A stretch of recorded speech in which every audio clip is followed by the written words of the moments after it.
it's ShortMeTina once again from ShortMeTina.com, doing a really quick video recap of the SPY. Full disclosure, we are short the SPY in the premium member community. We took the short back in October, and honestly, I didn't think the market was going to collapse in such a huge way. Like, I was encouraging my members to actually not panic. And just, continue the script that we've had for quite some time, which is obviously always paying attention to risk management, position sizing, respecting your stops, protecting your capital, etc. Interestingly enough, while I was bullish overall, strangely, strategically, we were doing things to protect our portfolio as I analyzed my performance, or as I analyzed the trade ideas that I have presented to members dating back to the beginning of the year.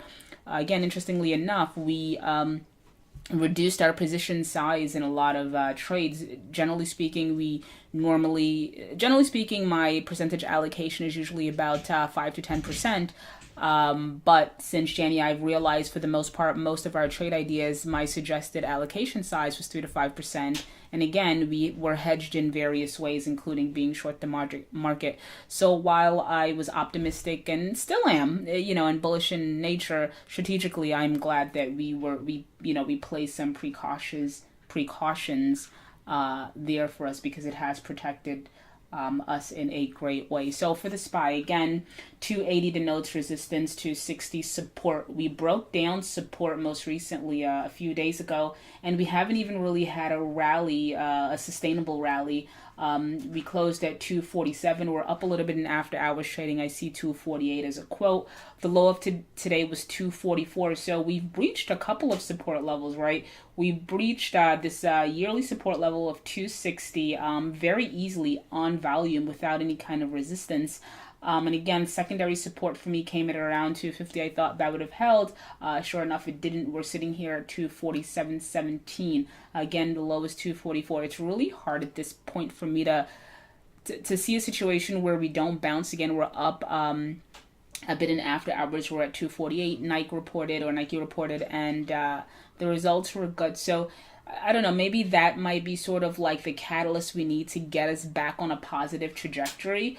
I still think that there are trades to be made on the long side. Again, several weeks ago I indicated, to my members, you want to be obviously cautious with your longs, but I still think if you average in, and this is not for like a swing trading account, but more so a longer term portfolio, if you are selective with your longs and again average into them, I think you're going to fare well in the long run. Again, just you can timestamp this. I still think that the trade for now remains on the long side. I'm definitely going to be paying attention to how we close tomorrow. Tomorrow's Friday, and also next week, and how we open up for the new year 2019. I think that's going to be really telling if, again, this bull market, we're going to continue the next leg up, which seems likely considering we're so off from the most recent highs, right? A swift correction, which I think is amazing, versus like this drip. We just kind of like crashed. Which in my opinion, I think it's great. So that for me, the reset button can take place relatively quickly, rather than having the market again drip and decline in like the slow fashion that takes months or years. 2 months swift decline, sitting at 247, off about 20% from the high. By definition, bear market territory. I think the market it's bound to rally, or it's about to rally. For me, again, still optimistic. My trade should be on the long side. What else do we have? All right, IWM, head and shoulder top. Similar story with the SPY. So a couple of disclosures. We are short the SPY in the premium member community. Again, we use that as a hedge in terms of the IWM.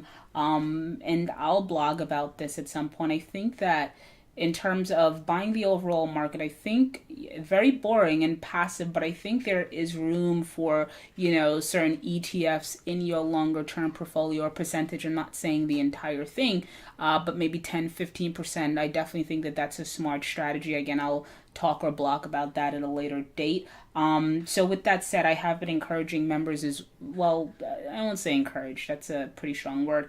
I have personally disclosed that in my longer term portfolio, I am buying the IWM, the small cap stocks, which historically I think has outperformed, the SPY and the others.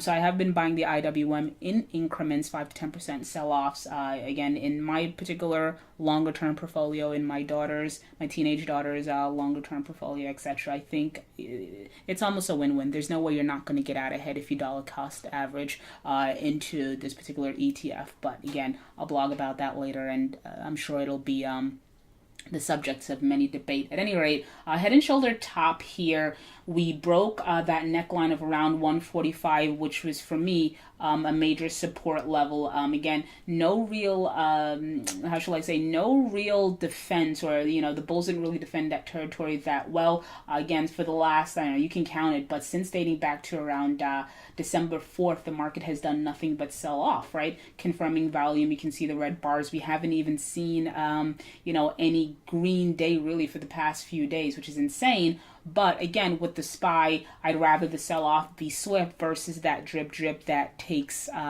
several months to unfold. So we closed at 131.79. We are up a little bit in after hours. I see a 132 print. The low of today was 130, and here I denote that as major support, right? To see that support level, you'd have to go back to early 2017, late 2016. So for me, I am thinking that this is kind of it. The rally should, the next leg of that bull market should take place around here.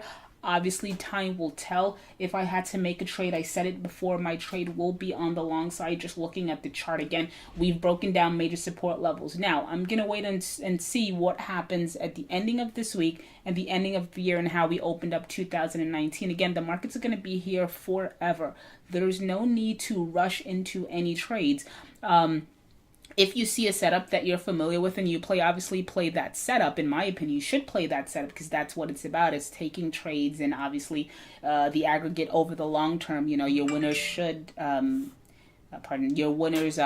you should get out ahead doing that. So, in my opinion, you shouldn't be hesitant to take trades. If your setup is there, take it. And so for me, the IWM is setting up when it hit 130. I'm expecting a bounce at least to that 145 level, which is about, like a 5 to 10%. I might be wrong. I'm not doing the math in my head. Might be like a 5 to 10% increase from 130. Now, again, what we'll be telling is how we react once we get that bounce. I can't see us falling down anymore, but we'll see. So once we get that bounce to 145, how the market reacts at that point, again, we'll be telling if we're going to continue this bull market, that next leg up, or if we're going to roll over and decline more. So those are sort of my takes on the IWM and the SPY. And I've done tons of videos, so if you want my views on others, just definitely go to, actually let me put my spiel in here. All right, we'll cap it there. ShortMeTina once again from ShortMeTina.com. If you enjoyed any portion of this video, do two things for me. One, head on over to my YouTube page at ShortMeTina, hit that subscribe button, turn on notifications. I do videos every single day. This ensures that you do not miss any. Then head on over to ShortMeTina.com, sign up, become a member. Thank you for listening, and as always, thank you for the support.